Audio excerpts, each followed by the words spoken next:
Good afternoon, welcome back to Fujitsu Forum TV, where we continue to bring you noisy coverage of events here at Forum 2019. You can tell the keynote's finished, can't you? Everyone's back in the digital transformation zone. Hopefully, the noise around us doesn't cut across this interview too much. We'll do our best to make ourselves heard. Next, we're turning our attention to government and a citizen-centric digital transformation agenda. Viewers last year, you may remember how we had the brilliant team from Estonia come along and talk to us about the excellence that they were achieving. We had the advisor to the Estonian government, Martin Kavijat, spilling the beans on everything that they had achieved in the preceding year and the great success that had come their way. This year, we're going to be discussing Finland, who have their own level of success, having just ranked #1 in a digital survey. With me to explain all is Maria Nikkila. I do hope I pronounced your surname right, I'm bound to have got it wrong. Director of Digitization Unit, Ministry of Finance of Finland, and Hemminki, oh my goodness. Saaksjarvi. Thank you so much. I get stitched up with this all the time. Head of Public Sector here at Fujitsu. Thank you both for coming along. Well, this is a really simple question to start. What has been the secret behind the success? Because this is brilliant news. I think the main thing behind our success is the trust, because people in Finland, they trust the government, they trust in digital services, and they are willing to use them. So that's the kind of main thing, that they will use them and that they can be widely used in Finland. And of course, building those services, we have common infrastructure and common architecture to build those services, and then certain shared services that all public organizations use, so then we have infrastructure which allows us to build good services. That's really interesting. Martin said the same thing in Estonia. And the key point that he made was that he was telling us about the Facebook apps that were being used, Facebook Messenger. I cannot imagine Facebook Messenger being used in the UK around digital services. Why do you think the public trust so much over in Finland? Because this is excellent news. Well, I think we haven't disappointed them never. So, and at least we don't use the Messenger app. I think that idea that we create this kind of tools, people really can trust that we have this kind of digital post which is made by the public authorities, and it's a secure way to interact with the public authorities, both municipalities and the government. So not the Facebook, but good services. What's the aim of the digital government in Finland? What's the bigger picture goal for you guys? We are trying to build, of course, good services, high quality services, which are based on the life events of the citizens, so they can as easily as possible to find the right service at the right time in their life.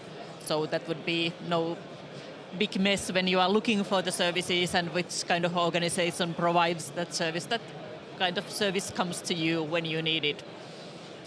I mean, we hear the term digital, citizen-centric digital government. There'll be people hearing it for the first time, believe it or not. Just help us understand, what does that mean and how does it help? Yeah, so basically it means that you think about services from a citizen point of view.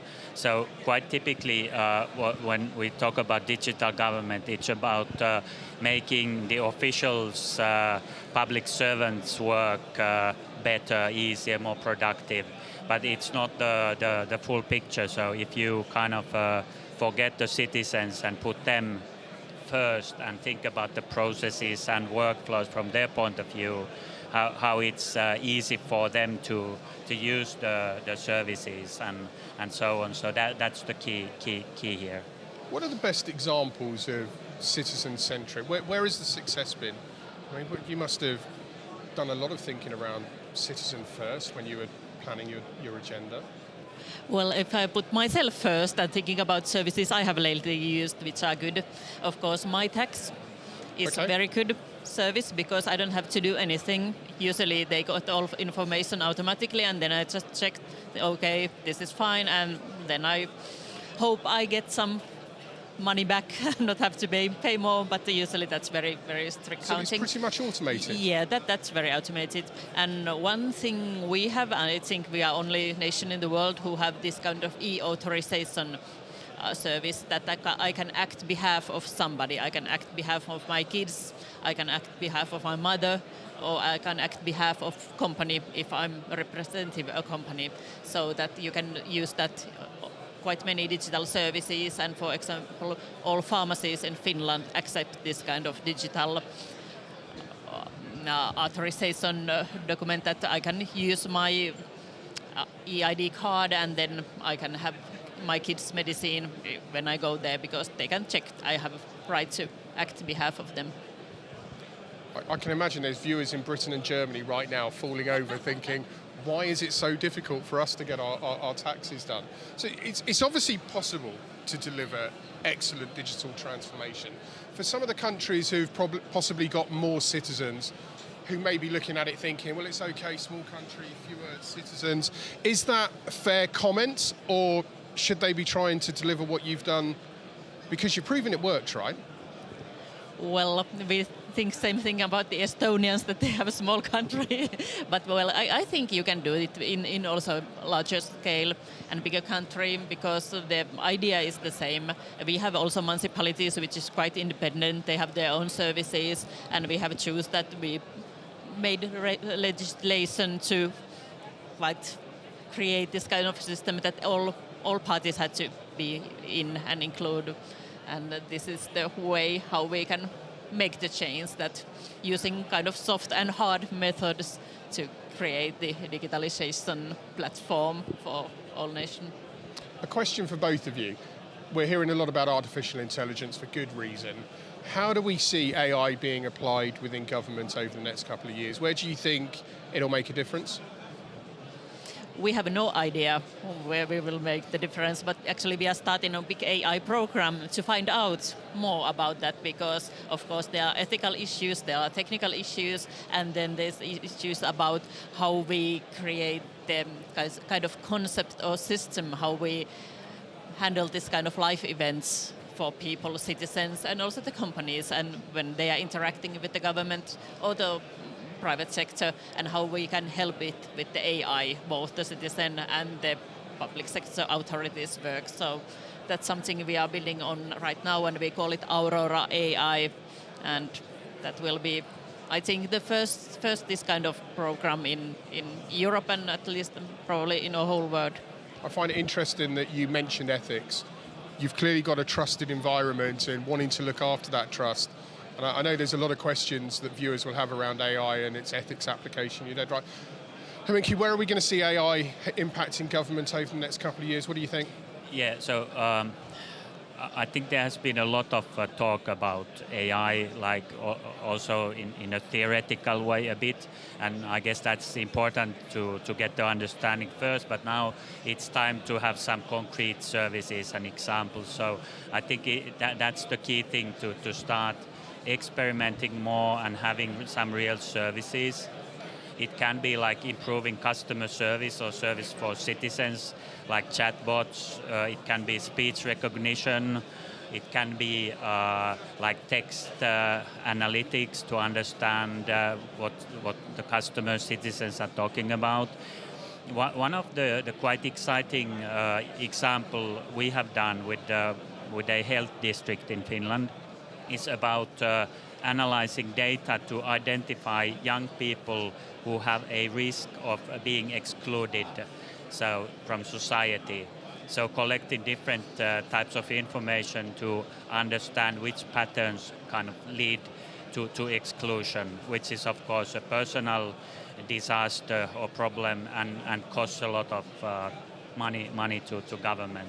So these kinds of things, AI-related things are appearing, and we just need more examples.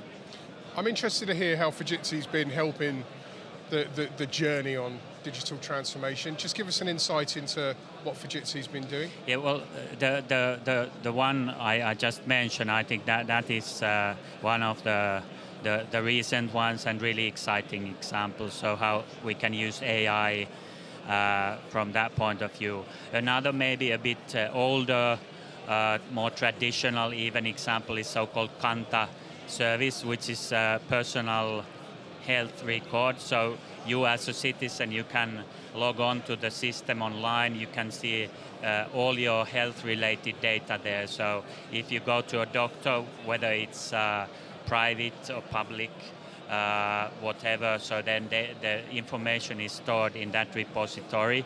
So anyone can access that. Your prescriptions are there. So e-prescription is one of the key elements. Your well-being type of data is there. So Fujitsu has been developing that, and I think that is one of the great examples we have been involved in. And there are many others, but I guess there's no time to talk about all of them. Well, if you want to find out more, hashtag Fujitsu Forum TV will get you connected so you can continue the conversation. There'll be a lot of government officials watching this thinking, okay, we knew we had a bit of a job to do with digital transformation. You've just helped us realise we've got a far bigger job to do if we're going to emulate what you've achieved. If you had one message for those viewers to help them on their journey, what would it be? Well, be brave and try. And I love that. Yeah. There's nothing to be fearful of, is there? No, I don't think that it's the failing fast issue, that you have to try, and is somebody working, then continue. It's not working, then stop and do something else. I think we have done amazing work with the agile methods, using open source code, working together. I think the cooperation between different kind of public organization has been the key word for that. So I think, and then aim high, because that's the main thing. I think sometimes people are really nervous, but I love the fact that you're championing. No, go for it. Think big, dream big. What do you think, Hemminki? If you had one piece of advice, what would it be?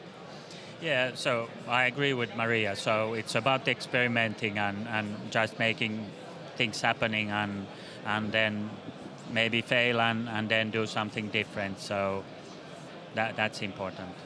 Genuinely, thank you both for coming along and speaking to us. I imagine you might have some questions coming your way. I bet that's piqued the interest of a few of you.